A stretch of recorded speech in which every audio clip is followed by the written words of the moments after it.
Hello అండి, welcome to my channel me Suma cooking. ఈరోజు మన ఛానల్లో రెసిపీ వచ్చేసి చిన్న పిల్లల దగ్గర నుంచి పెద్దవాళ్ళ వరకు చాలా ఇష్టంగా తినే గుంత పొంగనాలు.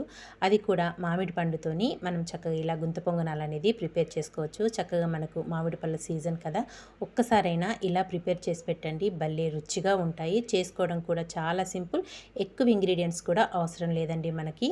ఫస్ట్ దానికోసం ఒక మిక్సీ జార్ తీసుకొని దాంట్లోకి 1 కప్పు వరకు సన్న రవ్వ వేసుకోవాలి. సుజీ రవ్వ అంటాం చూడండి, ఉప్మా చేసుకుంటాము, ఆ రవ్వని వేసుకోవాలి. 1 కప్పు వరకు రవ్వ వేసేసుకున్నాక దీంట్లోకి 1 కప్పు వరకు మ్యాంగో వేసేసుకోవాలండి. మ్యాంగో గుజ్జు మొత్తం వేసేసుకోవాలి. చక్కగా స్వీట్గా ఉన్న మ్యాంగోని అయితే తీసుకొని చక్కగా పైన పొట్టు తీసేసుకొని గ్రైండ్ చేసుకొని అయినా వేసుకోవచ్చు, లేకపోతే ముక్కల్లా కట్ చేసుకొని అయినా వేసేసుకోవచ్చు. ఇక్కడ నేనైతే 1 కప్పు వరకు మ్యాంగోది అయితే గుజ్జు అనేది వేసేసుకున్నాను, మామిడి పండుది. తర్వాత దీంట్లోకి ఒక 3 టేబుల్ స్పూన్ల వరకు పంచదార వేసుకోండి. మీరు తీసుకునే మామిడి పండు స్వీట్నెస్ని బట్టి, అలాగే మీరు తినే తీయదనాన్ని బట్టి పంచదార వేసుకోవాలి.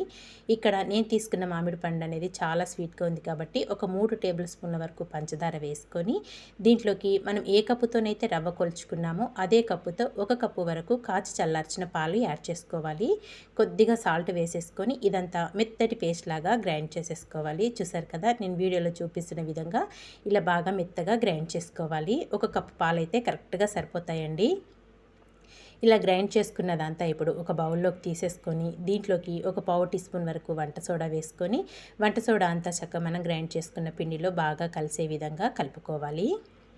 ఇదంతా ఇలా కలుపుకున్నాక స్టవ్ పైన గుంత పొంగనాల స్టాండ్ పెట్టేసుకొని కొద్దిగా నెయ్యి వేసుకోవాలండి. నెయ్యి కొంచెం వేడయ్యాక మనం ప్రిపేర్ చేసి పెట్టుకున్న బ్యాటర్ని ఒక్కొక్క స్పూన్ వరకు వేసేసుకోవాలి. మరీ ఎక్కువగా వేసుకోవద్దండి, చక్క పొంగుతూ వస్తాయి మనకి దీని టేస్ట్ అనేది కేక్ లాగా ఉంటుంది, చాలా బాగుంటుంది. చాలా సింపుల్గా ప్రిపేర్ చేసుకోవచ్చు. ఇలా వేసేసుకొని మూత పెట్టేసి చిన్న మంట మీద కుక్ చేసుకోవాలి. ఇక్కడ ఒక పక్క అయితే చక్కగా కుక్ అయిపోయినాయండి. వీటిని ఇప్పుడు స్లోగా రిటర్న్ చేసేసుకుందాము. మంచి గోల్డెన్ బ్రౌన్ కలర్ వచ్చేదాకా ఇలా కుక్ చేసుకోవాలి. చూసారు కదా, చక్క ఇలా కలర్ రావాలి, చక్క ఫ్రీగా కూడా వచ్చేస్తాయండి. అసలు ఫ్లేవర్ కూడా చాలా బాగా వస్తుంది. మనం మ్యాంగో వేసుకున్నాం కదా, చాలా బాగుంటుంది. అన్నీ ఇలా రివర్స్ చేసేసుకొని మూత పెట్టేసి ఇంకో పక్క కూడా మంచి కలర్ వచ్చే వరకు కుక్ చేసేసుకోవాలి. పిల్లలైతే భలే ఇష్టంగా తింటారండి.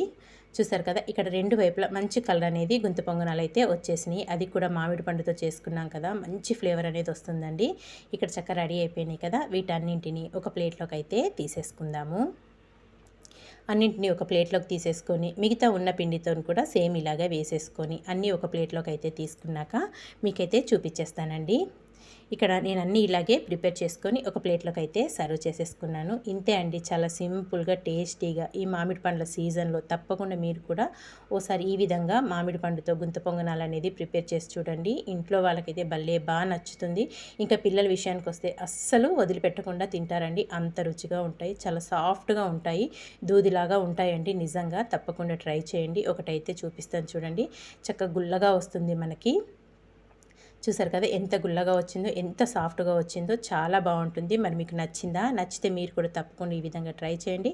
ట్రై చేశాక మీకు ఎలా వచ్చిందో ఒక చిన్న కామెంట్ చేయడం మాత్రం మర్చిపోవద్దు ఫ్రెండ్స్. వీడియో నచ్చితే మీ ఫ్రెండ్స్కి, రిలేటివ్స్కి షేర్ చేసేయండి. Thank you for watching. Bye bye.